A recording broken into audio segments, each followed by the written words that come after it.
1987, the same year where the Minnesota Twins won the World Series, the Simpsons made their debut on the Tracy Ullman Show. Glenn Close taught us how to cook rabbit. The stock market took a big shit.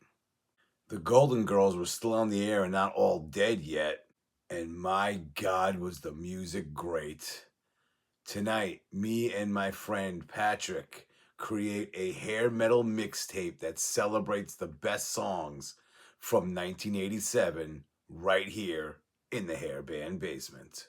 This is the hair metal theme for the Hair Band Basement Show, where I talk about hair metal and stuff and things. Welcome to the Hair Band Basement. I'm your host, Basement Brian, and tonight got a special guest. His second trip here to the basement? Second trip into the basement.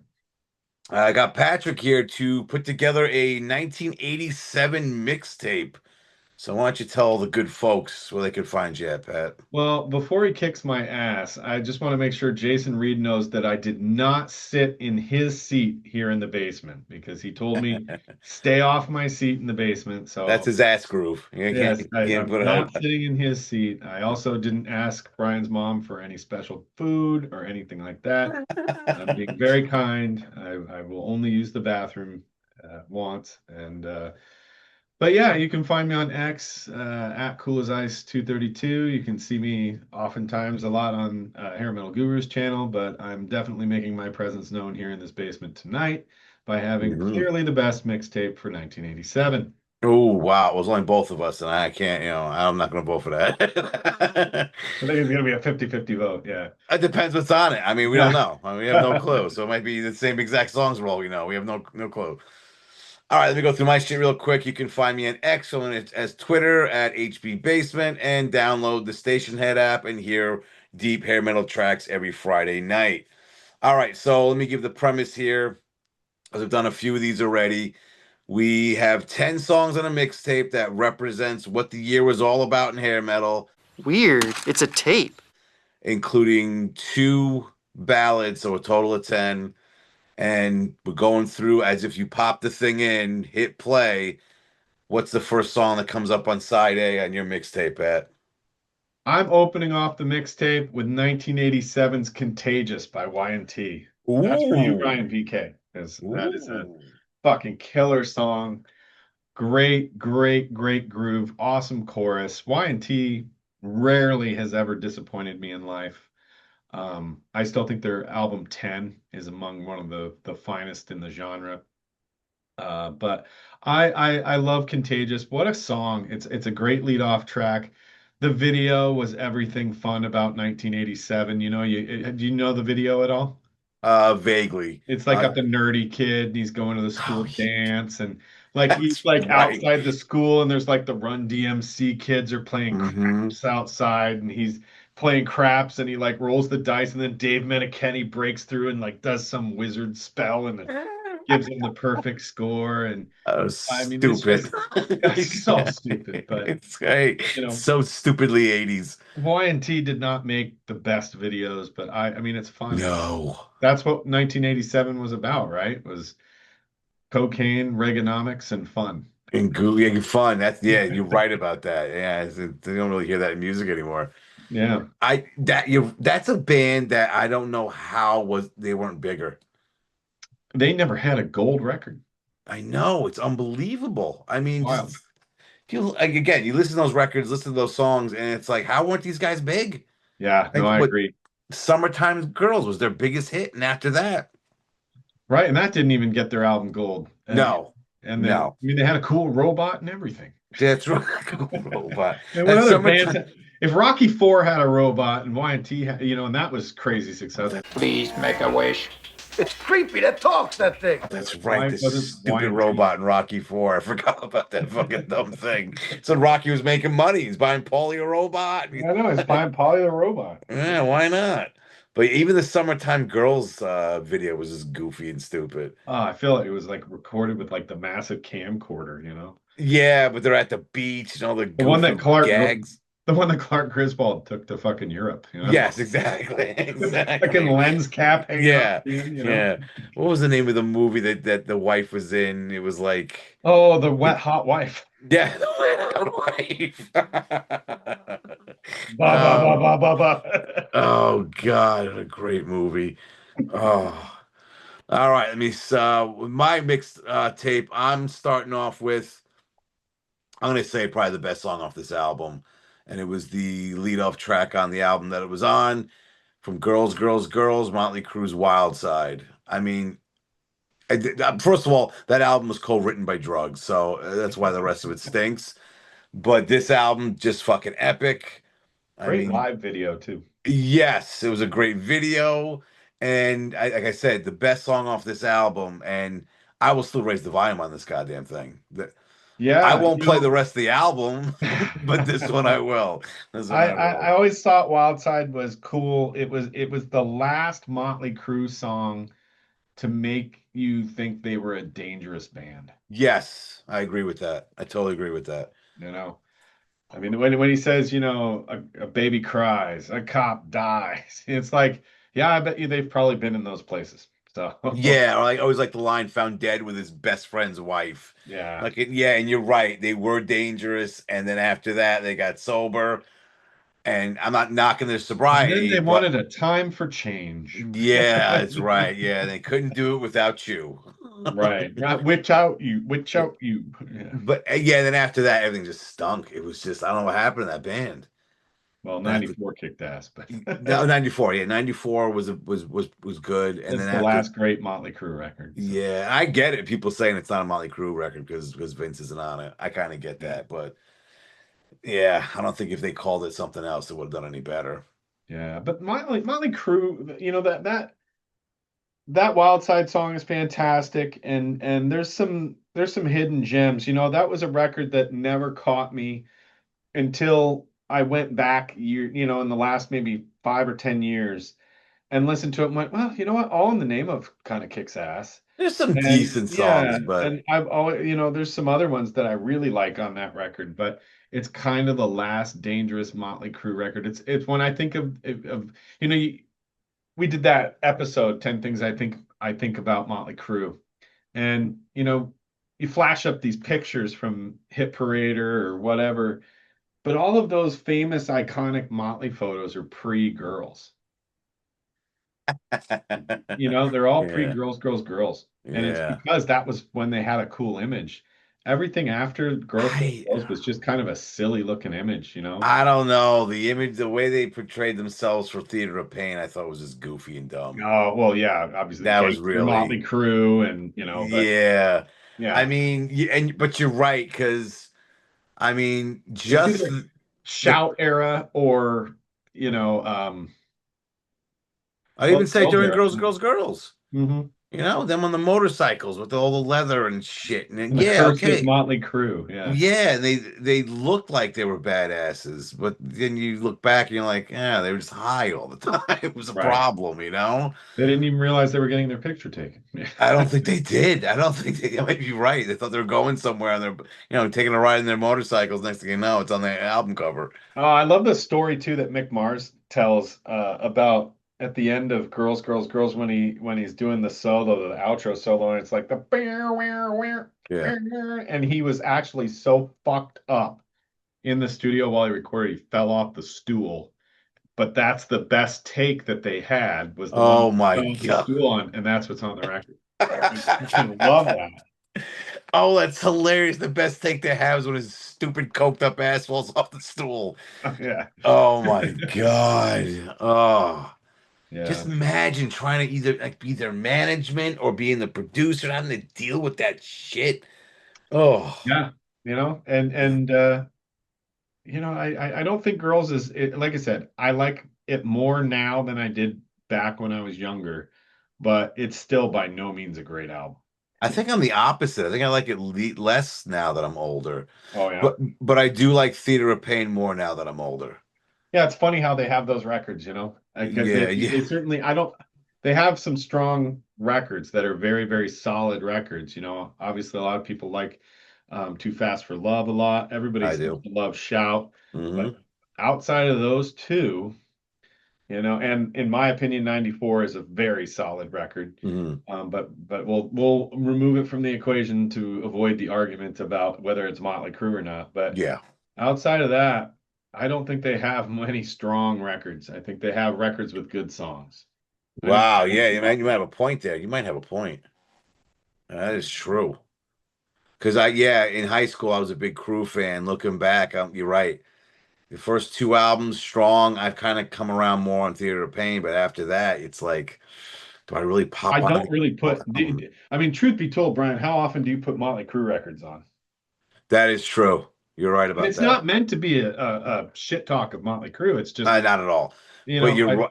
I came last time I put on Motley Crue just to listen to them in the car or something like that. I put 94 on all the time, but again, if for the sake of this, if we take that out, I don't ever put Saints of Los Angeles in because I don't consider that a Motley Crue record because it's Motley playing on it, but Motley didn't write the songs. Yeah. It was 6 a.m. that basically wrote those songs. Yeah. Take that one out, and then it's a lot of greatest hits records.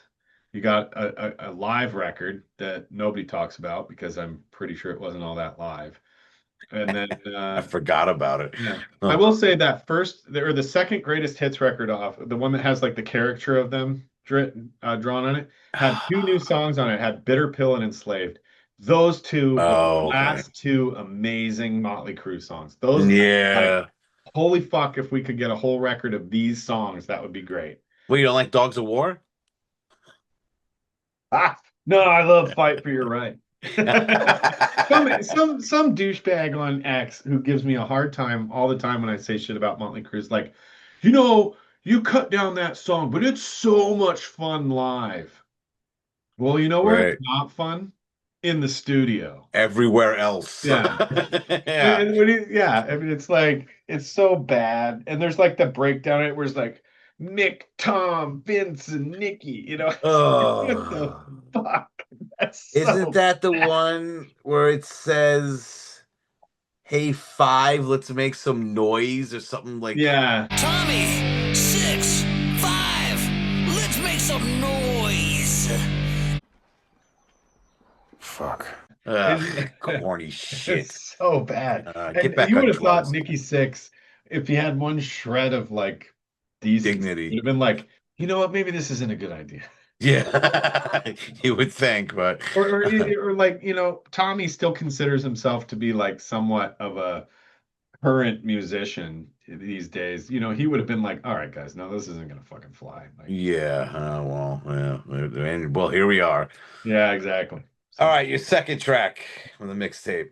My favorite song on Hysteria is Run Riot, and that song just smokes, and it just goes right. Contagious goes right into Run Riot so well. I fucking love Run Riot. I think it's one of the best Def Leppard songs in their entire catalog. I tend to agree with you because I had to make. Let me say this: I was thinking of putting either Animal or Run Riot on my mixtape, but I didn't. It'll come up later. But yeah, Run Riot is a fucking really good tune. It's not. What's beautiful about it is it's not overproduced. Yep. It's the closest thing you get to a song off of like High and Dry. I was gonna say it could have been on Pyromania. Yeah, it could have been on Pyromania, it could have been on High and Dry. Yeah. And it's not trying to be anything more than what it is. Yeah. It doesn't feel like it has the Mutt Lange, 8,000 vocal tracks, and I love that song. It's when I go back to Hysteria, I like probably 5 songs on Hysteria a lot. I was that kid though that was my gateway to Def Leppard because I was only in the 3rd grade when that came out. Okay. I listened to the shit out of it. I think I've owned Hysteria in 5 different formats over my life. It truly is. There's no, as much as it hasn't aged well, I don't think you can look at it objectively and say it's a failure or it's certainly better than anything that Def Leppard has put out in their last 4 albums. I agree with that. Yeah, I mean, but also that's Sparkle Lounge, X, the self-title, and then this last one, Diamond Star Halos. No, none of Yeah. those had one single song I really liked on them. Yeah. And how do you have a mixtape of 87 that represents the year and not have something from Hysteria on it? That's the best point, Brian. You know, That's I a mean, fantastic point. You and can't. when I was a kid, I played the hell out of it. I still got the cassette. It's all worn out and busted Mhm. up. Oh man, maybe 3 or 4 songs I willingly put on to actually I mean, listen to. yeah, and I will say this: I saw Def Leppard in 2015 when they toured with Journey. I saw that at Fenway Park, and I mean, it's sold out. And as much as I say Hysteria hasn't aged well, they opened that show with Rocket, and it fucking smoked. Really? Okay. Yeah, and Now, did they play the whole fucking yeah, minute and a half of goddamn countdowns and rocket? commencing. 3, 2, 1.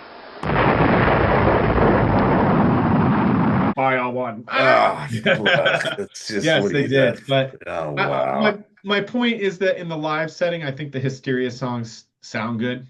Okay. Whereas my problem nowadays, not when I was younger, but nowadays, is that it's just so overproduced. That's my big thing. Yeah, I watched an interview with Joe Elliott the other day because I am a slang fanatic. I think that record is just phenomenal, and Oh, you're that guy. I'm that one guy. Well, Jason Reed's coming with me, but slang. The reason I love slang so much is because it's the opposite of everything all the other Def Leppard records are. Hmm. And I urge people to really honestly give it an objective listen. It's been 9 years since it came out. No, 29 years since it came 29, out. yeah. And in 29 years, if you didn't like it back then and you listened to it maybe once 5 years after that to see if you didn't like it, you may like it now because it actually, if you're kind of annoyed with everything Def Leppard's been in the last 15 years, give it a shot. It's everything. It's not a grunge record. It's not an alternative record. It's just a serious Def Leppard record, and it's pretty fucking good. I definitely have to revisit it. I can't remember the last time I even listened to it. Yeah. I can't remember. But Run Riot, kick-ass fucking song. Yeah, it is. It really is, and you're right. Even on the recording, it sounds like this thing would be killer to hear live. Oh It's just man, I've never heard it live, so I saw them once in I don't remember the year. It was late 90s, 95 maybe for Slang. I don't remember. Ugly Kid Joe opened for them, but I remember that would have just been 90, 94, 93. was The it 5-day weekend tour or 7-day weekend tour I thought it was later. I thought it was after I was out of or a college. retroactive tour. Maybe that. I don't even remember now. I can't tell. The thing was, I remember seeing it at Jones Beach. Ugly Kid Joe was really good, and Def Leppard was just kind of like there. Like I really wasn't like, oh, that was a great show, or it sucked. It was like, all right. I saw Def Leppard because it was well after they were huge. I mean, way Mhm. after Hysteria and Adrenalize were big, but I couldn't You know tell what the you. shocking thing with Def Leppard is? We were so growing up in this time frame that we grew up, Brian. All we heard was the overproduced Def Leppard for like the height of their career. I remember the very first time I ever saw them performing live on TV and being like, why do they sound so bad? You're like, wow, it doesn't sound like the album at all. What is this? These guys are Yeah, terrible. there was no human way you could sound like that. No, no. Though I will say with that album, they did perfect the background vocals on that. Oh yeah. And it gave them a distinct sound that Def Leppard has ever since that I think that album. Really, before that it was different band. I was like a completely different band. Yeah. And when Alan lost his arm, they had to adjust to that. Hats off for them sticking around with him. Yeah. And yeah, you're right. That Hysteria made a new sound for Def Leppard they've been trying to do ever since. Yeah. Like it or hate it, it is what it is. All right, my second one of my mixtape, not as well known as anything from from Hysteria, but all the way from Scandinavia, it's TNT from their Tell No Tales album, 10,000 Lovers in parentheses in one. What a great opening riff. Just that riff is killer.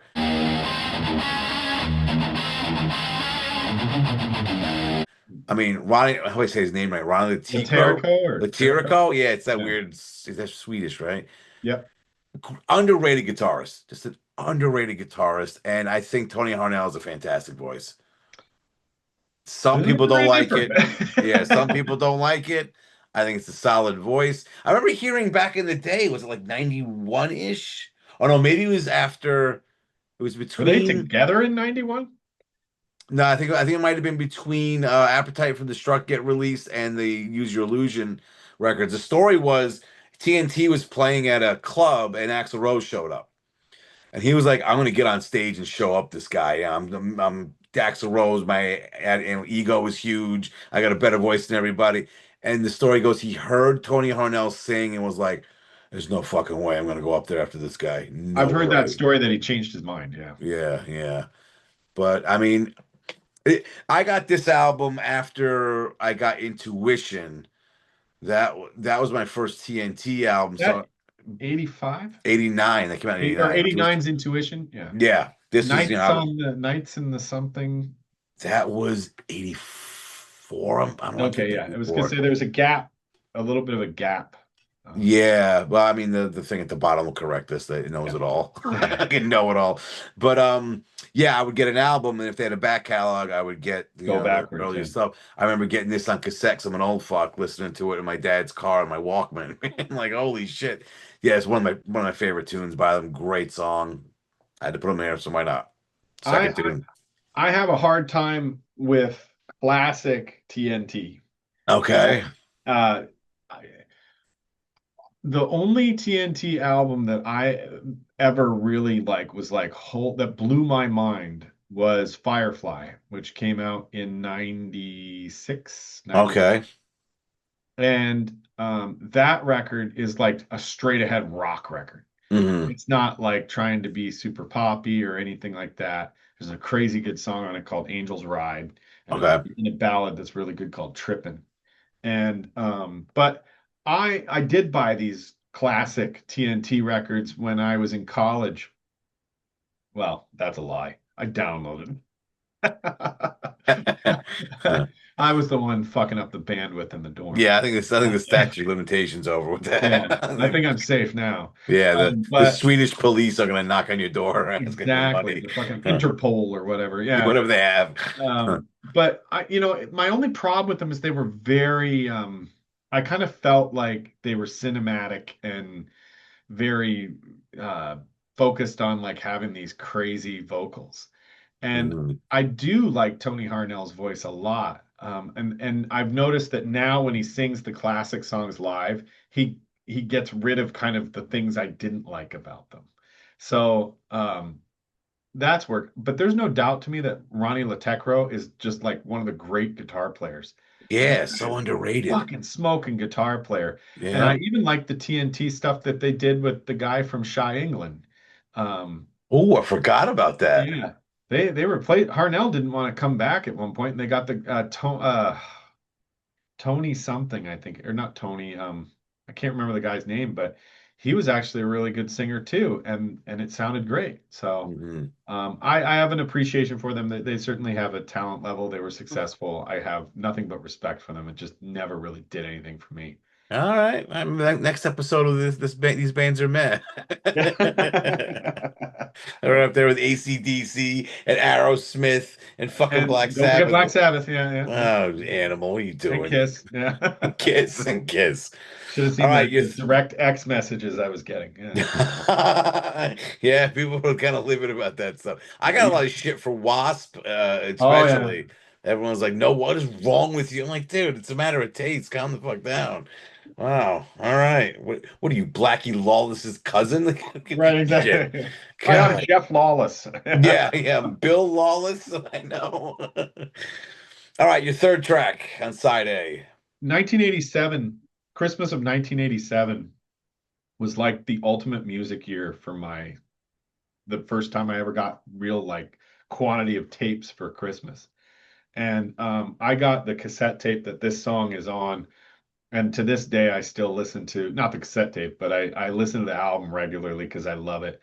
Off the Notorious or Wild Side record from Loverboy is the song Love Will Rise Again, which is just written. It was written.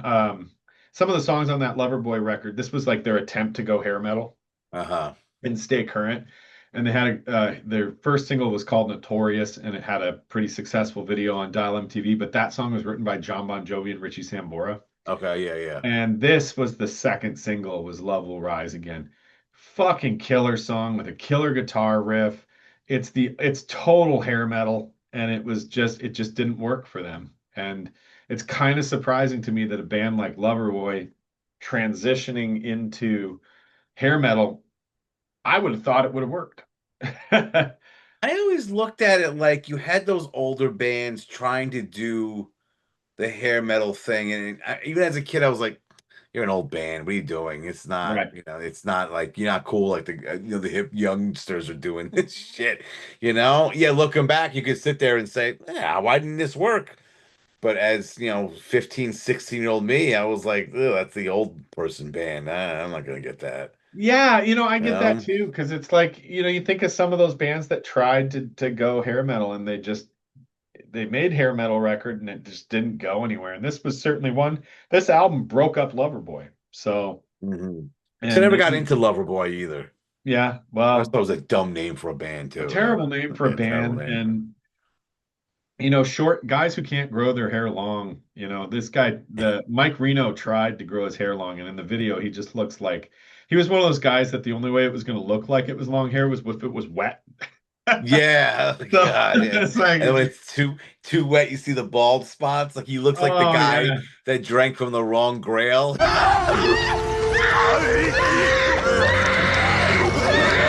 He chose poorly.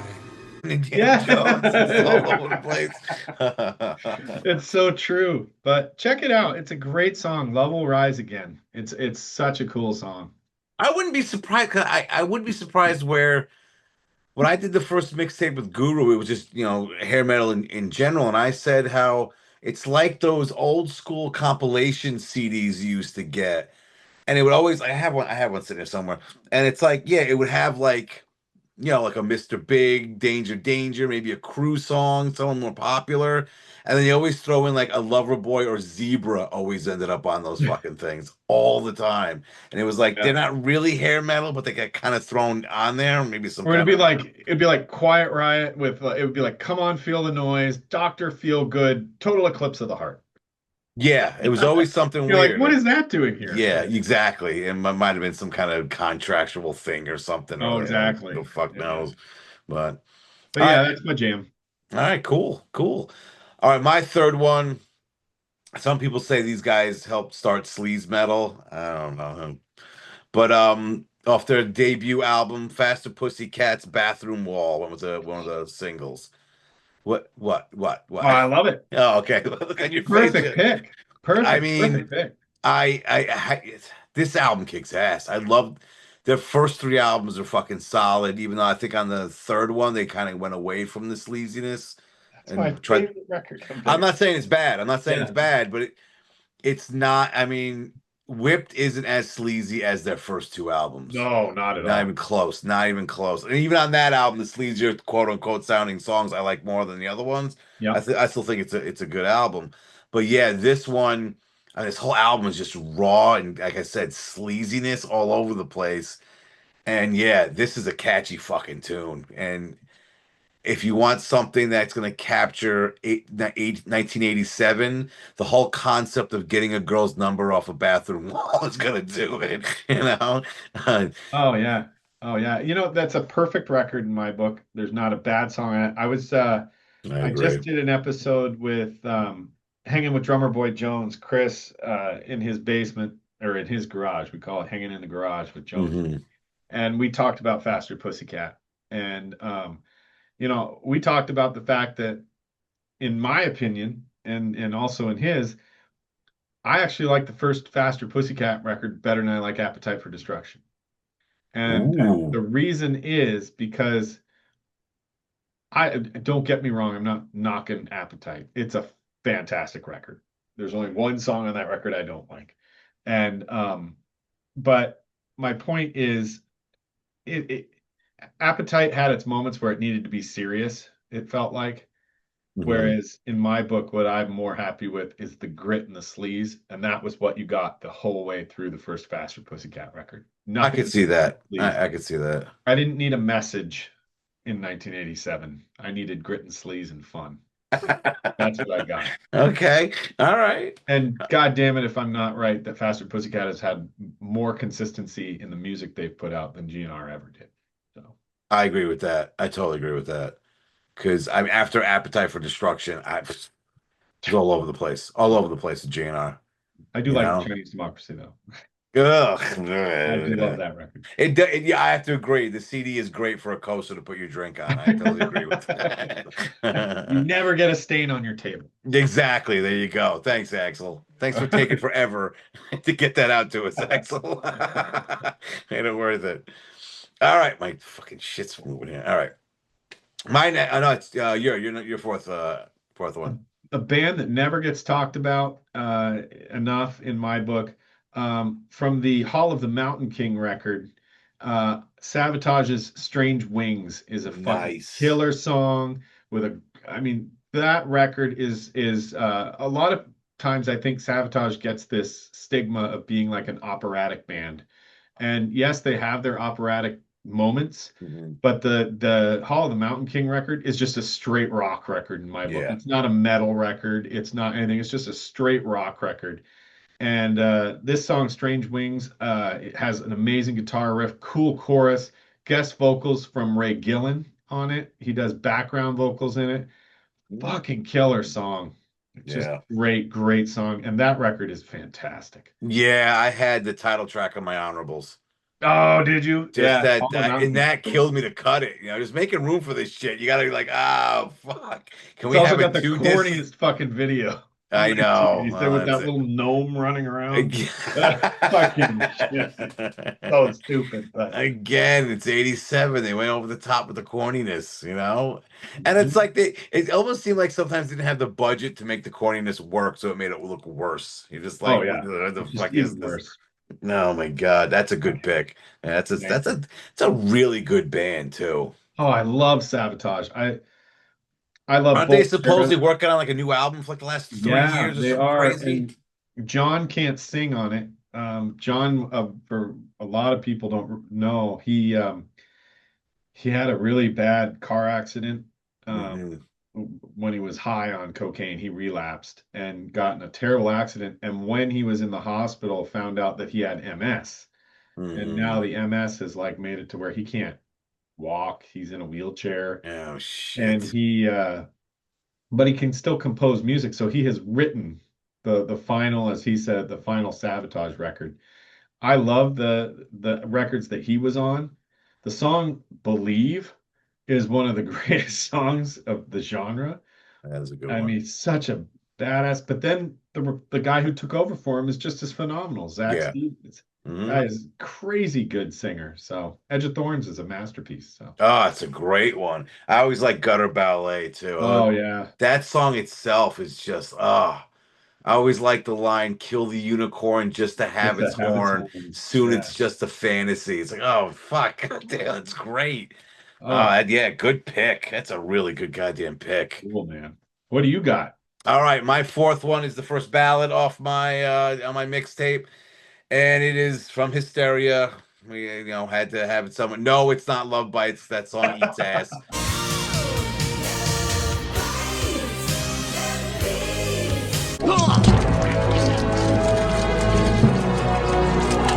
But it is the title track though. I do like that one. That is a killer fucking song. It is so underrated too. Yeah, it was Yeah. one of the 8,000 singles they released off the fucking thing. But by the time that came out, I mean, Hysteria had already exploded. Everyone was kind of moving on, and it's just a great tune. I almost put the closing track, Love and Affection. I think both of those are Oh, I love way that better song, too. ballads than Love Bites. But yeah, I went with the title track because it's more recognizable, but it's great stuff. The live versions of Hysteria that they play live have like this 2 or 3 minute long intro guitar piece. And it just leads in, it has like a sustaining note.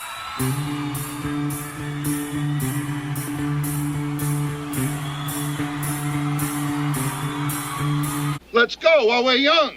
And then you just start hearing the boom, boom, boom, boom, boom, boom, boom, and you're like, oh fuck, like you were not expecting them to transition into that. And Yeah. you can find the live versions online. That is just phenomenal. But that great pick.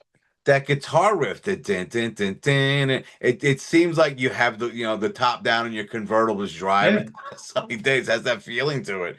Oh But yeah, it's going down, and that's the song that comes on. It's perfect. yeah, and when me and Ryan debated this album, he was actually surprised I liked this song. He thought I was going to be like, "Fuck that song now," but yeah, I think it's one of the better songs on the album. Yeah, it really is. I never cared for the video that they did for it. I don't know what's going on there. It's like some I kind don't of either. It was so bizarre, and yeah. it was trying to remember where in the single course that came out, because I remember I think Women was the first single, and then Yep. Animal, and then Pour Some Sugar on Me, and then Love Bites, and then I think Hysteria. I think it went right into Really, I the thought second. Armageddon was after Love Bites. I mean, Did around Armageddon then. have a video? Armageddon had a video. Oh, okay. It was Yeah. almost I the same never. exact video as Pour Some Sugar on Me. It literally was Oh, the. live. Yeah. I think I did on the same video. I played both clips from both videos. I even said about try and pick which one it is because you can't tell. It's the same Yeah. exact fucking video. Why I did could Pour have Some Sugar on Me sworn. had two versions? What's that? Pour Some Sugar on Me had two videos. Yeah, yeah. I don't know I'm why. glad they went with the live one, because the fucking standing there playing it one was stupid.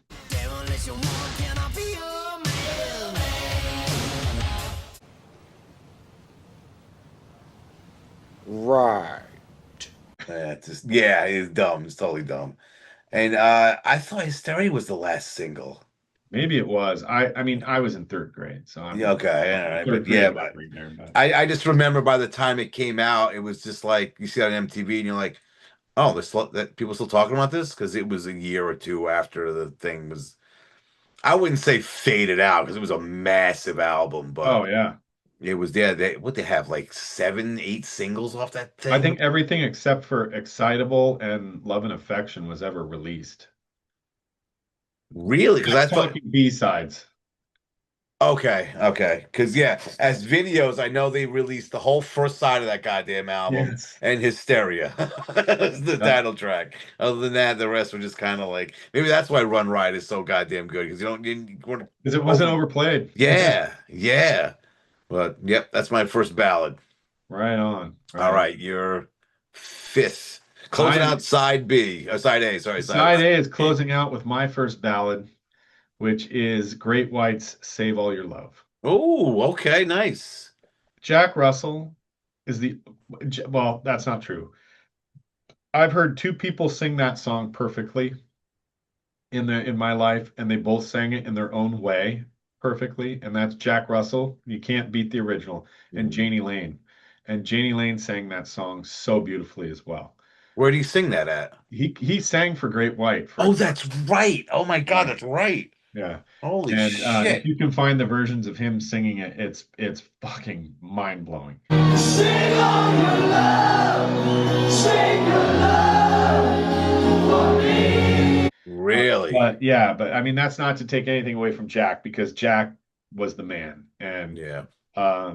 that is a song that when you hear it, rips your fucking heart out. Save all your love, save your love for me. Yeah. And you feel like, man, this guy's going through some shit, and we've all been there.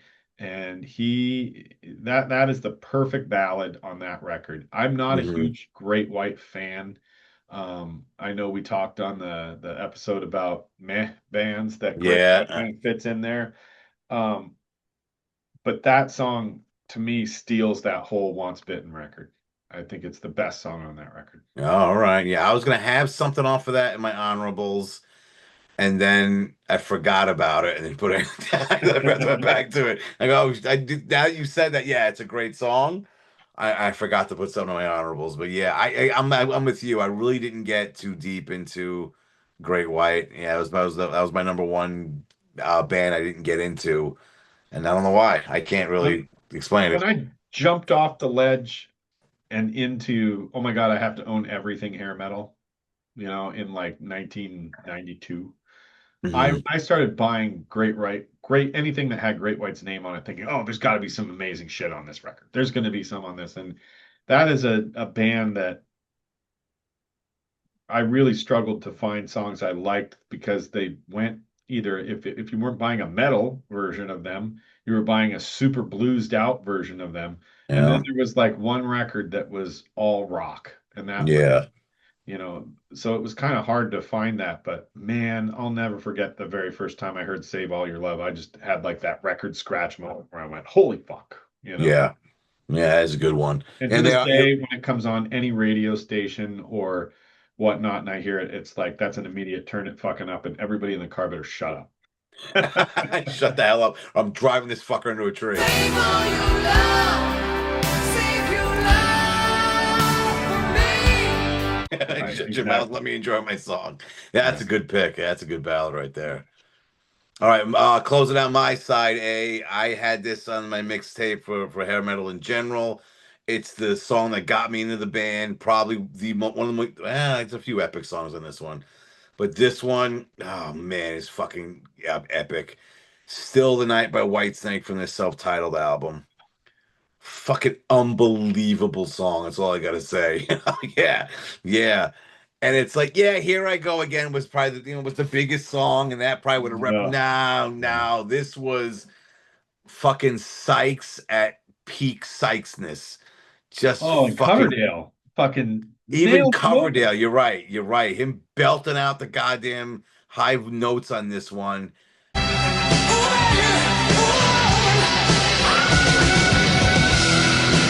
It's just absolutely an unbelievable song, and there is I don't care. There's movements to the song. I mean, it's so fucking good. It's got movements. The way it's arranged, everything. I don't care if it's 3 in the morning and I'm in a maternity ward in the hospital. I'm still raising the fucking volume on that thing. I don't give a shit.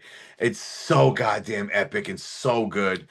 And of course, you all know the story. One of the biggest and dumbest things you can do in music, Coverdale fucking fires Sykes, and you're just like, what the fuck? I remember being, 15, seeing this song come on Headbangers Ball, and I was just like, what the fuck? I need this song in my life. And Tony Katane. But I got the 87 record in third grade for Christmas, along with that Loverboy record, Final Countdown, the first Poison record. Like, it was a massive Christmas. And Belinda Carlisle's record. I like some songs off that. I'll admit that. Why the fuck not? Yeah. So, but I got it because "Is This Love" was so huge, and that was the first single. So that was the first single that I heard. So like that was my gateway. But man, his improvisational lines in this song are so good. When he's just like "Mama," Yeah, yeah. I mean, that song alone made that record iconic. I agree with that. I'd agree with that. I also would say John Sykes had a big hand in that too. Oh, yeah. Hand in it too. But yeah, you're right. All the little things he throws in little there, nuances to that song, yeah, are incredible. Yeah. And then the keyboard part in the middle with the yeah, it's like, you hey, look at that. I could be on that fucking make the riff with your mouth riffs. Mouth riffs. There you go. But yeah, and that song got me into the band.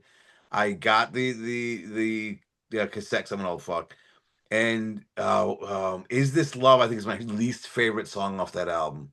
Oh, I just have a sentimental attachment. Yeah, it just never clicked with me, like being great. I think Don't Turn Away is a way better song. And I almost had that as one of my ballads, and I was like, What was the last song on the record? The ballad? The ballad, Don't Turn Away. Oh, that was it. It was called Don't Turn Away. Okay, yeah. That was I almost put that as one of the ballads, and I was like, no, I can't not have Still a Night on this fucking mixtape. Even the songs that had the shitty names on that album were great, like Bad Boys. Yeah. Yeah. Great fucking song, but like somebody should have stepped in and like, all right, let's call it something else. But every song is just fucking, again, John Sykes made that every song on that album fucking killer. Like, would have loved the scene where they went with him, because I know way better than the Steve Vai version. I'm not a fan of that record. I like about songs. Yeah. Yeah, I don't think it's as bad as I thought it was when it came out, but it's nowhere near the self-titled album from '87. Not even close. And again, I'll keep saying it's all Sykes. It was all Sykes. Yeah. Well, that's an incredible way to wrap up your side A. That's right. You're gonna flip the tape over. How you Yeah. starting your side B? Burning Like a Flame, Dokken off of Back. Ooh, Love that fucking that's a song. great tune. Yeah. I mean, the chorus is just so great to that. There's no arguing that Don and George made beautiful music together. Mhm. And you can't take away the fact that Jeff Pilson sings background vocals and Yep, all of those. And while he's not Michael Anthony, I still don't think Don Dokken's voice, even in '87, was as strong as it could have been without Jeff Pilson being right back there with him. I agree with that. Um, I that whole Back for the Attack record, everybody I think unanimously thinks either that or Under Lock and Key are the best Dokken records, but I would argue and die on the hill that Back for the Attack is the best Dokken record. I agree. I totally agree. It's my favorite Dokken record. Yeah. There was not a fucking bad song on that. No, fucking I- thing is just I, I I almost went with Heaven Sent because I fucking love that song. any song would have worked. Yeah, Any song. fucking song would Kiss have of worked. Death is probably the best lead track of '87, but I just like Contagious better. Okay, yeah. All right. No problem. Well, let me say this. My number, I was whatever the fuck, my lead off into the side B is Kiss of Death by Dokken. Fucking, that is an epic goddamn song. The first minute and a half is just brilliant. It's three riffs. You're getting three killer riffs by George, and the lyrics haven't even kicked in yet. Can you And can you just imagine the day in the studio where they're like, so George, what did you want to bring in? And he's like, oh, well, what do you think of this? You would have been like, oh, that's a cool riff. Now try three riffs, motherfucker. Because I sit really down, think you could do Don. more. Yeah. I got two more after this. And yeah, I mean, another one, I'm raising the volume on this fucking thing. Oh yeah. And Burning Like a Flame was the song that got me into Doc. And I remember seeing that Was goofy it really? that goofy video with them as firemen for reasons. And George's guitar comes to life as a big skeleton and they breathe fire. It made no fucking sense. No. But cocaine.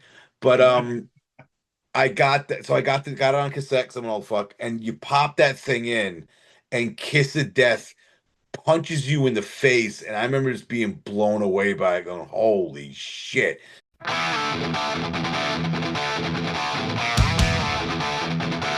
This is goddamn epic. And like you said, that whole record is just phenomenal. Oh yeah. There's not a bad track on it. It was I remember listening to that record my sophomore year of high school, just over and over and over and over. I had about a 2-mile walk to school, and because I was too cool for the bus. And even in the pouring fucking rain, I would listen to that cassette tape in my Walkman and have to fucking switch the sides on it. Yeah. God, I fucking love that tape. Oh, it's such a killer album. God damn, it's great. Oh yeah. Oh.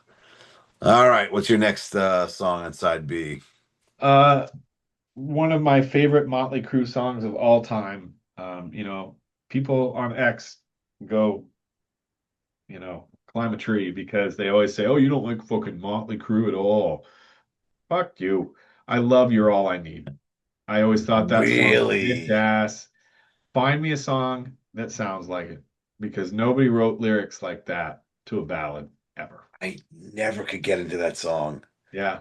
I never really liked that one. Video was fucking cool as fuck. And I thought Vince sang the shit out of it for a guy that can't sing. And, well, that's gonna get the Crue fans pissed off. There you go. Exactly. So I have Put to in the take my comments jabs. like why Vince has a great voice. Yeah, exactly. But God, You're All I Need. I love that song. I always thought it was great. And I remember I liked this girl a ton my freshman year of high school, and it was gonna like sneak the mixtape into her locker through the little vent hole. That's And I put right. that on there, and because I was too stupid to realize he's singing about murdering his fucking girlfriend. I'm like, I really like you. There you go. You're all I need. I You know can't what? wait till I make the news. You know what the first track on that mixtape was? It was the fucking Tattoo Rodeo song, Tell Me Why. Oh. Or the line in there that's like, you feel my something like a sick cat on the prowl. I was like, oh man, this is gonna get her. So how long did you guys date for? We didn't because Of she fucking course. shoved the tape back in my locker. Oh, I know. Oh. The ultimate stab, right? So Ooh. yeah, Wow. yeah. It's Did you pretty have your name on it with hearts and shit? Oh, I Some made weird. like this little like slip case out of paper and like oh God, yeah, I put a lot of time and effort into that. And she didn't like do it right away. It was like I did it on like a Friday and and it had like a call me on the back with my phone number. I sat at home like and my mom was like, "Why aren't you out playing basketball?" I'm like, "Oh, because I just need to be by the phone." She never called and then like partway through the day on Monday it was in my locker. Oh God. Ugh. I'm uncomfortable for you. I Jesus know. Christ. Explains a lot about why I don't like Black Sabbath. Or girls. Bro. Exactly. Oh man. Ugh. I got douche chills. All right, let me go to, go to my next one. This song, I'm surprised. I because someone when me and Guru did our hair metal mixtape, I completely forgot about this song like an idiot. And someone said in the comments, "How do you not have this on your mixtape?" And I was like, "You were right. How the hell don't I have this song?" And this is another song that got me in this band. I'll still raise the volume on it. "Wait" by White Lion from Pride. I don't know Yeah. how I didn't have it on that other mixtape, but yeah, it's got to be on this. Just I will raise the volume on it. Incredible song, and Vito's solo in that is just fucking epic. That is probably one of like the defining songs of the genre. Yeah. You know, Yep. and every time there's one of those, or at least through like the early 2000s, whenever like MTV felt it necessary to do like some like there was this era called hair metal, and it'd be like Yeah. a half-hour long thing. They'd always show the clip at the beginning of the video where it like zooms in It real quick pans on into like them. Anthony's looking all pretty and Ryan's getting a big old fucking boner. And yeah. But you know, I love that song. I love that record. You know, a lot of people are of the opinion that Main Attraction is the best White Lion I record. It's hard for me to pick between that one and this record, but God, Wait is just such a great album or not album, song. And yeah. Vito's guitar playing is right up there with Nuno, and it's right up there with Eddie.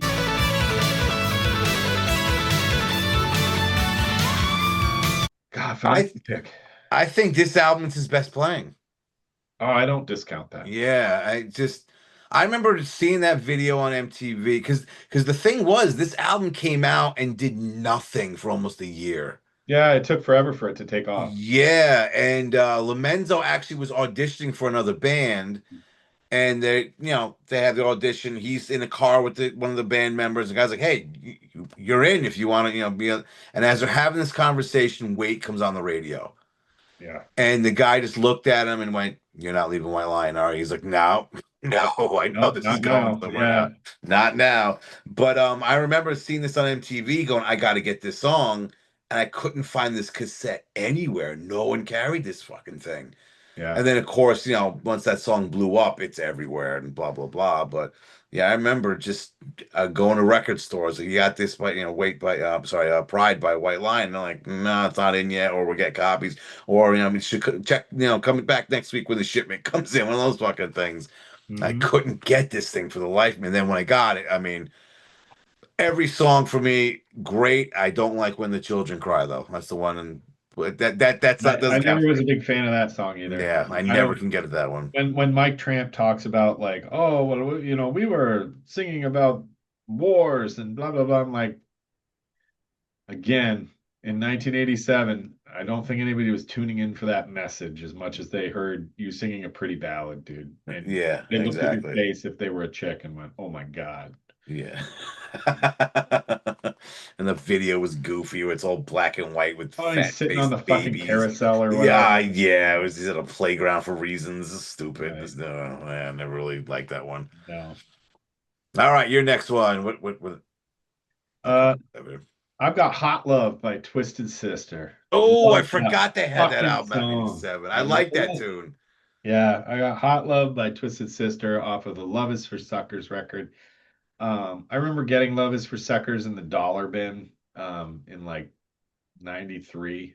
Saying Going through 87. it and going through it and being like, this is really generic. There's nothing great about this. And just kind of casting it to the side. And then when eBay came out, I remember like when eBay came out going like, oh, I can sell some of this shit for a ton of money that I don't listen to. And that fucking CD went for a fortune. And I sold that CD for like $75 in like Holy shit. 1999, like on eBay. I made a fuck ton of money off that CD. And then when I was in college, later on in college, somebody was playing it. And I was like, what is this fucking album? This is great. And they're like, yeah, it's fucking Love is for Suckers. And I was like, what? And it took me nearly like 10 years to find another copy that I Oh, have to pay that much shit. money for. And I think it got reissued at some point. Yeah, yeah. And I got it for like $8. And I was like, man, gave it a second chance. And really, it's a good record. There's a lot of good stuff. I know VK likes it a lot. Wasn't that the one where it was more like It's a D. a Snyder solo record? Yeah, yeah. And they told him they wouldn't release it unless he put Twisted Sister on it. Yeah, yeah. I think he got most of the guys to at least do the videos. Okay. All right. Yeah, that's a good tune though. I do like that. Yeah, Hot Love's a great fucking song. Yeah, that's such a catchy fucking chorus too. Talking about hot love, you're making me crazy. Hot love. Yeah. How that wasn't big, I don't understand. That song should have been like their comeback The song. ballad on that record also. I mean, You Are All That I Need. Oh, God, it's such a great song. Yeah. Yeah, it's just amazing. Again, like all those early like hair metal bands that started in 83, 84, it got big. By 87, no one gave a shit. Yeah. Like they were just like done. It's just weird how they like what a 3-year difference. All of a sudden, nobody cares. Oh, I know. I didn't get it, and especially for such a band like Twisted Sister. I mean, Dee has such a powerful voice and such a good presence, and I think people the gimmick killed him. I think in that period. Yeah, because looking like they did in 84 was not gonna cut it. No, I mean, look at all of 87. the gimmick bands of that early 80s period were toning it down. Motley Crue toned it down. Yeah. Yep. Wasp toned it down. And I just don't think, I think, unfortunately for Twisted Sister, they'd taken it so far that That was their image. They couldn't do anything about there was it. nothing they could do to get rid of that. So. Yeah. That's weird because the year before you had Poison all makeup, Cinderella's wearing the lace. All these bands were still doing it. A year later, it was like, oh no, we need jeans and a t-shirt with a leather jacket. That's what we're all doing now. Yeah. So instead, he went and acted on the Pee-wee's Big Adventure movie. All right, my next one is my second ballad. Oh my God, I danced around trying to get these guys on here. Like I said before we went on, I was struggling to get 2 ballads. I couldn't think of any other one that I liked. This album, a 10 out of 10 for me. I loved it in 87, and I was like, I had another song on, was going to put a different one on. I said, you know what, I'll go with the ballad. Give It a Try by Bonfire from their album Fireworks. Fucking love this album. When I got this in 87, I remember getting it because I saw an ad for it in one of the metal magazines. I never heard anything from it. And then, no, actually, German band, right? Yeah, German band. Yeah, no, actually, I saw Sleeping All Alone on Headbangers Ball. That's what it was.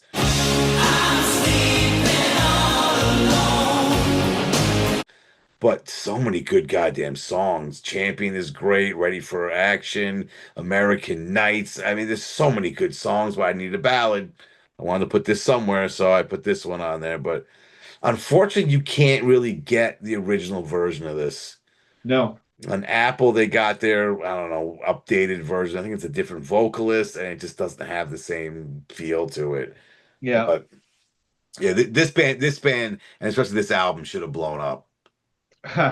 I'm not the world's biggest Bonfire supporter, but that is a good ballad. I will give that. That's a good song. It fits your mixtape so far. So I mean, it's not like you just like hit the brakes. Yeah. On this road trip that we're taking right now, it's not like I'd look at you and be like, "What the fuck? You just killed everything." So you did good. That's it. Not like That's it. Loverboy. Like Loverboy, Yeah, what the where you're fuck? like, what the I'm fuck? pulling over. Why don't you get the fuck out now with your mixtape? I am not going to be working for the weekend. Yes. All right, you're where are we at? Second to last song on the mixtape.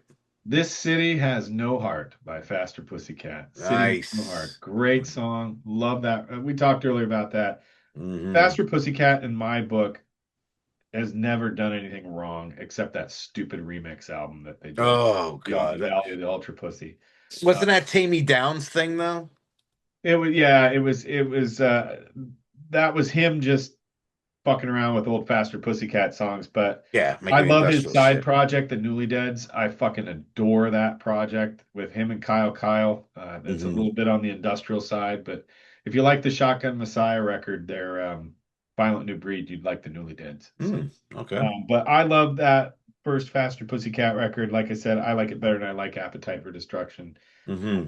And City Has No Heart is just fucking great. You could pick any song off that album by them. It would be Yeah, fine. Would you fit. really could. I mean, you know the funny thing about that record? I didn't find that record for the longest time. It was so hard to find a CD copy of it before it Really? ever got reissued. Yeah, every used store I ever went to, I couldn't find it. Took me probably 2 or 3 years of searching to find it. I want to say I got it after I got Wake Me When It's Over. Yeah, it may have still been in print at that point. It You're was. No, talking it me was. It looking was. for it in like 94. You're looking Yeah. for Okay. it Yeah. Yeah. Yeah. in 89 or 90, but yeah. Yeah. That's quality fucking album. Great band too. That. If You you've know, never heard that record, you are missing out. That is one of the yeah. greatest Definitely. records of the entire genre. So, And it doesn't get the respect that it does, for no, what it was. It really no. doesn't. Craig Yeah. Steele, Brent Muscat, Eric Stacy. I mean, fuck, they could play. You know, Yeah. the drummer didn't do anything fantastic that was out there, but you know what's a wild story though about Faster Pussycat is when Mark Michaels got arrested for FedExing himself heroin, the guitar player from the Fucking first two dummy. records, you know, they had Frankie Banali finish the "Wake Me When It's Over" tour opening. Yeah. I think it's Alice Cooper, and then they audition drummers to record "Whipped," and they go out and it took them like 3 years in between records before they could get. It was almost 3 years before they got "Whipped" out. Yeah. And they hired Brett Bradshaw. He was like this like really great drummer, but he had no idea how to play songs he'd never heard before. So they had to train him how to like record an album of new music because he'd never written songs before and never been a part of that. That's crazy. Yeah. Wow. And so it took them forever. And then they had to teach him how to play those new songs live, which was even more crazy. Why couldn't they find anybody? That seems insane. Yeah, I think, well, I know Tammy Down said that like Frankie Banali wasn't interested because he was getting ready to do Heavy Bones. So Okay, he yeah, left. And then like they had talked to a couple other drummers, but it was like this guy, he kind of fit the band. He was friends with somebody. And yeah. then they just realized, wow, how come he's never been in a band before? Yeah, because he's only been doing cover bands forever. That's why. Right.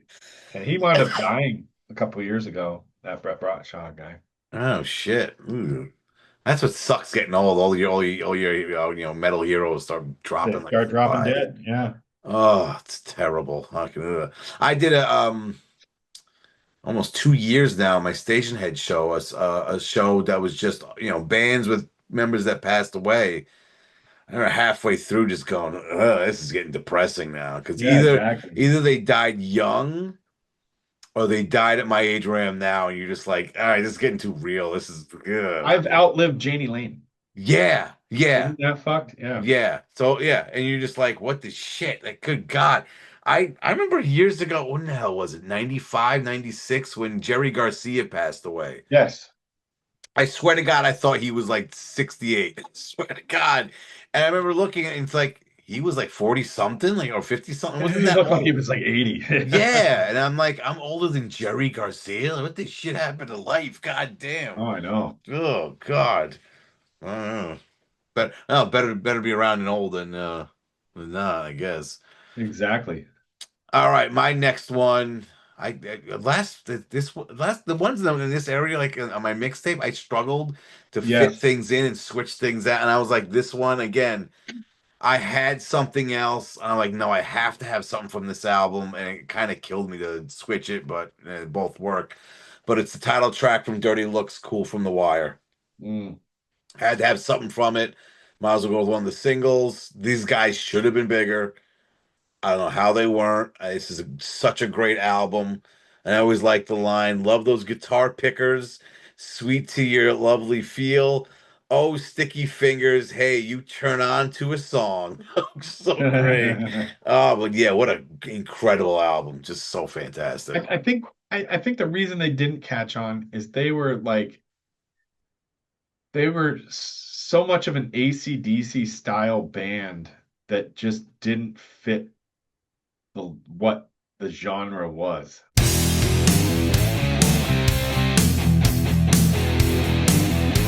Oh, yeah, I can see that. They were like an AC/DC who looked like that, Yeah, It just, yeah. I kind of get it. It's the same reason I feel like Dangerous Toys never caught on I mean, they caught up enough to have a gold record, but they never made it over the hump because I think they were just too hard and too aggressive. I think, yeah, Dirty Looks, Dangerous Toys. I'd say like a Bang Tango, even a Love Hate. There were these bands that got lumped into the hair Yeah. metal genre, They were just rock bands, I think, yeah, they really weren't that. But they were for some reason we love categorizing everything, and it was like we got to put them in something. Yeah, And yeah, and the lyrics that Dirty Looks was singing about too weren't like the glammy lyrics that everybody no, was playing. So I think that was a strike against them. But while I was never a huge Dirty Looks fan because I'm also not an AC/DC fan, uh, Mhm. there was a lot to like about them, and I actually like them better than I like AC/DC. But God, I yeah. know another In the welcome to comments. Patrick's unpopular picks. Yeah, well, yeah, right. In this episode of Patrick's gonna piss everyone off. Exactly. Remember, I'm at Cool as Ice 232. Send Oh me God, email on there you X to be go. You there. did it to yourself, bro. That's all on you. Exactly. All right, so how you closing out your mixtape?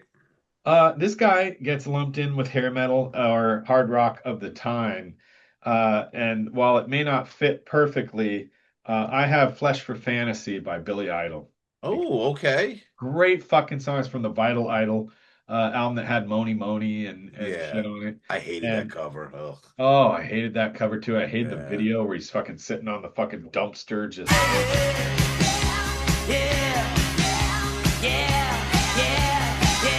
just fucking Billy Idol and his snarly lip, like it I was, never could get into that. It's like, no. you're trying too hard to be Mr. Tough Guy. Like, come on.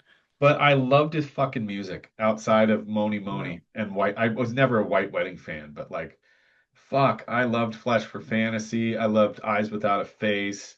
Hmm. All those songs are just fucking killer. They're not hair metal, and I get that, and I'm sure people are gonna like, what the fuck? But it fits, like it fit the time, and you would turn into the rock station, and you were hearing the songs that we've picked on these mixtapes, and then you would hear this. So Yeah, it yeah. does fit in my book for 1987. And What was the one song he had on the Ford Fairlane soundtrack? Rock the oh my Cradle? God, Brian. Was it like Rock the Cradle or Rock the Cradle of Love or Well, it was Cradle of Love? it wasn't Cradle of Love. It was Cradle of Love, I think. Wasn't that's That 1991?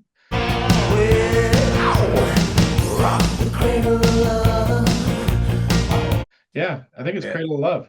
that's a good tune. I like that one. And a great video. Yeah, yeah. I thought she was really young though. Yeah, it was. It's Yeah, funny you mentioned Ford Fairlane. A little piece of trivia. Do you remember who played the dead rock star? Oh, I know who it is, and I forgot. He's on both of our mixtapes here. Shit, who the hell was it? I can't remember. I Vince know. Neil. Oh, that's right. Yes, yes. I actually saw that movie in the theaters. So did I, and that great line about who did all the work in bed. Yeah. Are your names Bob and Neil, or is that what you do? And what are your names? Neil and Bob? Is that like what you do, eh? Yeah. Yeah. What the who else? Queensryche had Last Night in Paris on that soundtrack too, which is a And talk fantastic about tune. not fitting the soundtrack. Yeah, but it's so weird. Andrew Dice Clay is an investigative reporter. No, he's a PI. He's a He's a PI. PI, yeah. It's so Such dumb.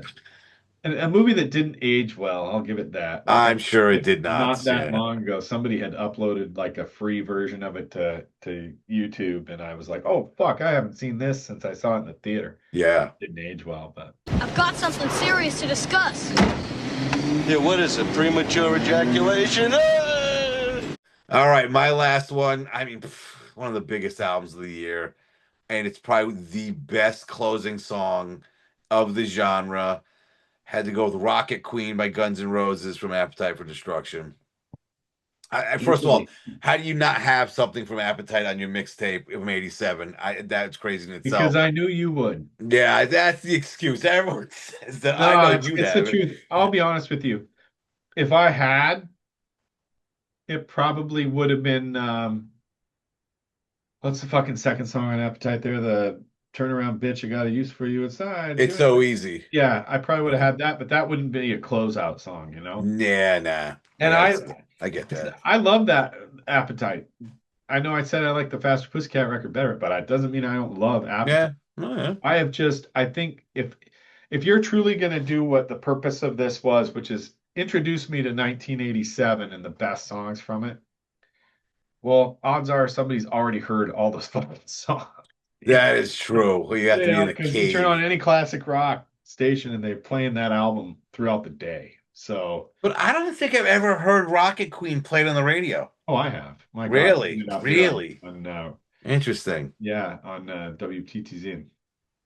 No kidding, huh? Because yeah, you hear the hit, fucking Welcome to the Jungle and Sweet Child of Mine. You hear all the fucking time. Brownstone, you hear it all the time. Yeah, Sweet Paradise City, you hear. I'll still raise the bottom in Paradise City. I think that's a great tune. But this one, it's my favorite Guns N' Roses song. I don't think they've ever made a song of this epicness and quality since, and it's just fantastic. The last portion of Rocket Queen is just, to me, the epitome of why that record is so great. That change where all of a sudden it's almost like a different song.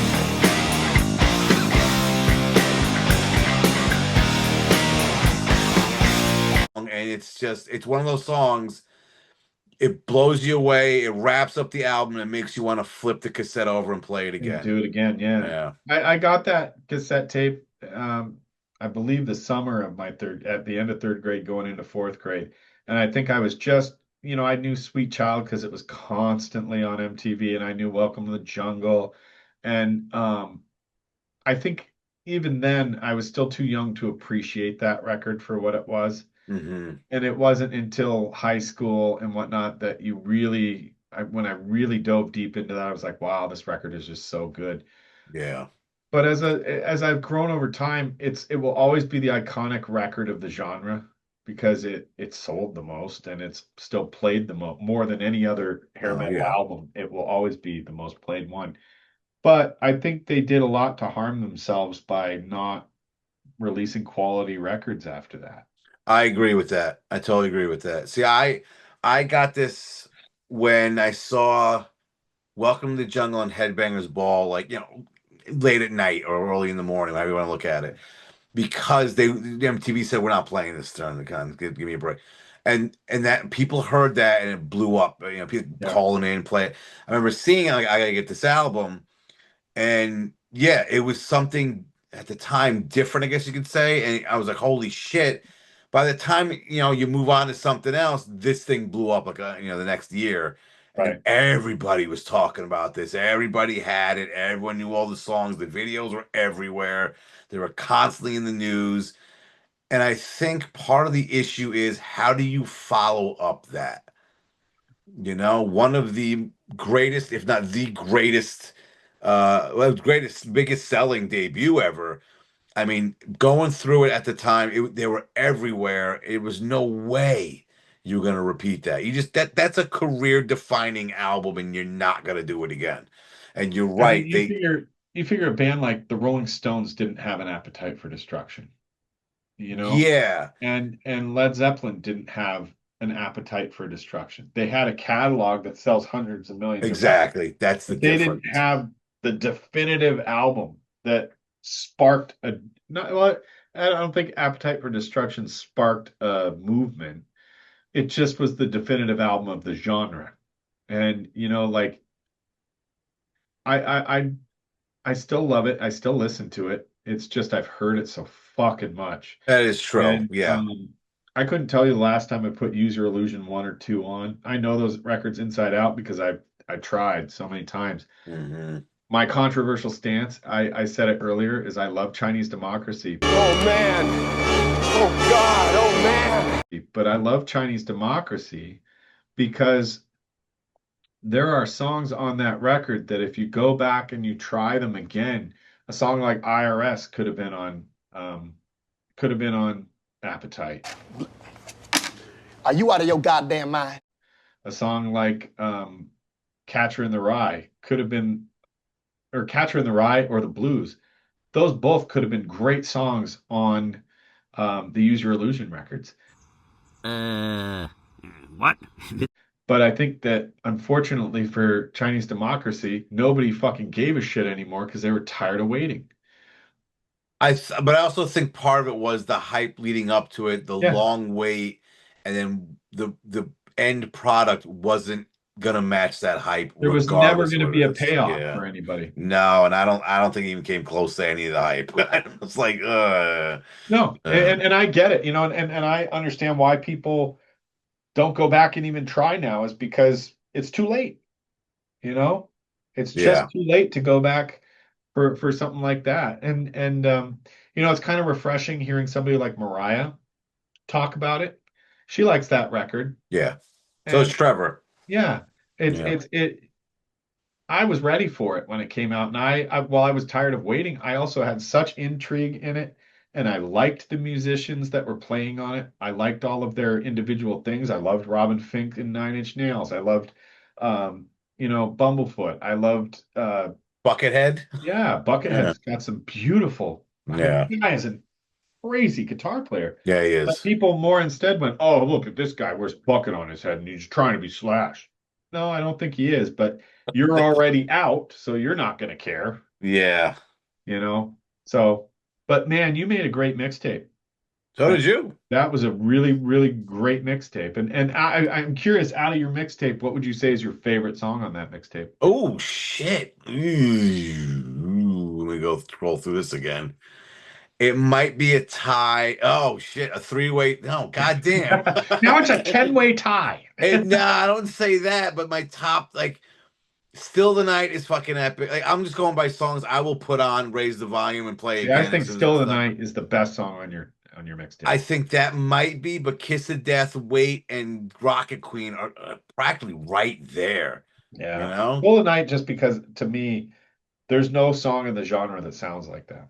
Yeah, but I also say in pure epicness, it's got it all. It's just like, it's mind-blowing shit where you're like, yeah, this is a fucking, not only a statement, but there's so many little things in it too that make it, so fantastic. What about yourself? What would you think is your best? Honestly, it's the song that people most likely, I think, off my mixtape don't know, which is Love Will Rise Again, off of that Loverboy record. It's fucking phenomenal. That Wild Side record is just so fucking good, and it's a great hair metal record that just didn't make it because Wasn't they hair metal enough. Yeah. And you got any honorables? Oh fuck yes. The entire Dock and Back for the Attack record. Yeah, okay. I just have such an attachment to that record. I outside of that, the entire Whitesnake record. So yeah, those are my honorables, because when I look back at the list of everything that came out in '87, it was dominated by that Whitesnake record. It really was. I was so young, and in my my baby virgin head brain for hair metal was just absorbing everything. And that Whitesnake record came in and just went, "Get the fuck out of here." and took over. I remember my mother walking by my bedroom. Keep in mind, I mean, you got a youngin, a third grade. and I'm listening to the Whitesnake record. And I That's so remember her being like, wow. that's really loud and really heavy metal music. I don't know if I want you listening to this. It's not like the lyrics on that record were controversial or anything. No. But for a third grader, it was pretty fascinating to be pretty attached to that record. Yeah. I remember bringing that in fourth grade to like show and tell and being like, "This is Whitesnake, and it's a really great tape." And Did you guys know that a black cat moans when he's burning with a fever?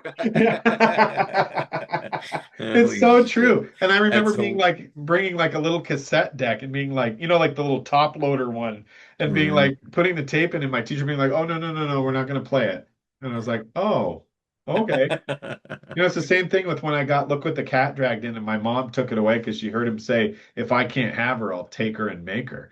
I had no idea Oh, what the fuck that meant, but yeah. it's like, yeah. So those are Yeah. my honorables. That Whitesnake record and that Dokken record are just, man, it's Amazing. tough to find a better record than that, in my opinion. Yeah, I aside from repeating songs on albums I had, 'cause anything from back of the Attack, the Whitesnake self-titled, Appetite for Destruction, almost any song except When the Children Cry from Pride and that Bonfire album Fireworks. I love every song on that. But other than that, this one killed me to cut. I Said the Wrong Thing to the Right Girl by Keel. Oh, God damn it.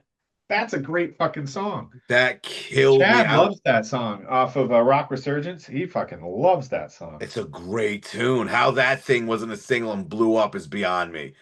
I cut that for Cool for the Wire. That was and Yeah. it killed me. I was like, oh, coin flip on that. Did Kix have a record? What's that? Did Kix have an 87 record? No, Blow My 85, Fuse right? came out in 88, and yeah, Midnight Dynamite was 85. Yeah. Yeah. I had Removal Machine from Oh, the the Cult Cult. Electric. Yeah. Another tough one to cut. And like I said before, Hall of the Mountain King by Savatage. Oh, it's such a good record too. 24 Hours Ago. God, that's a great song. Yeah.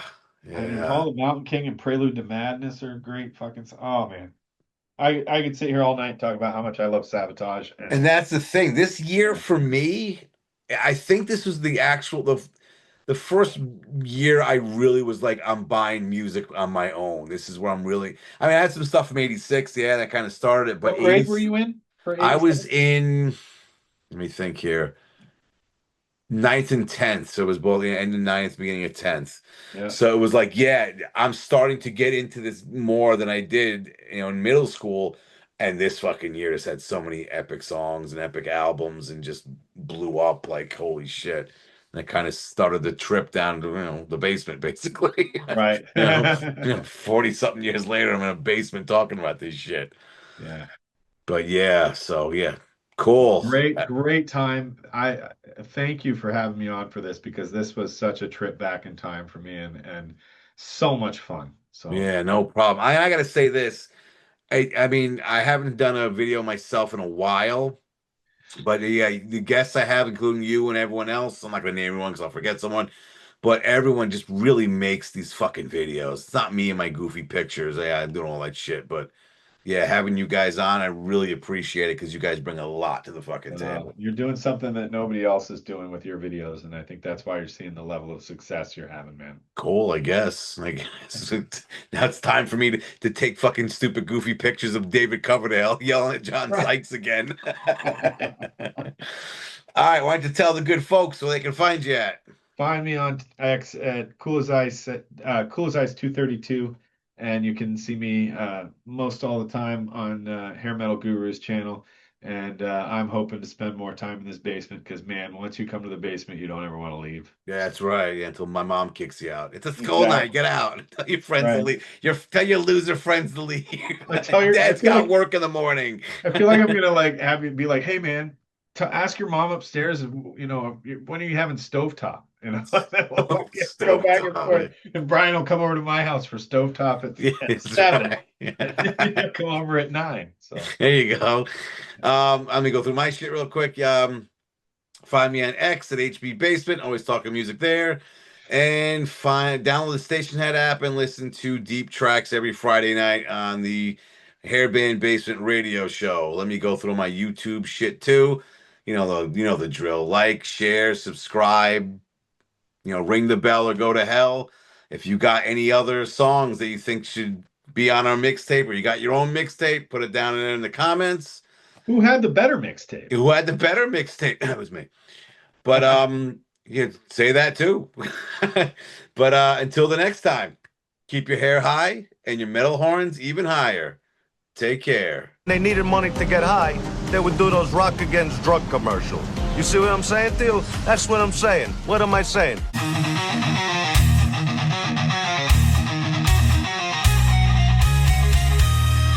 Brian, what the hell are you talking about? I don't know, really.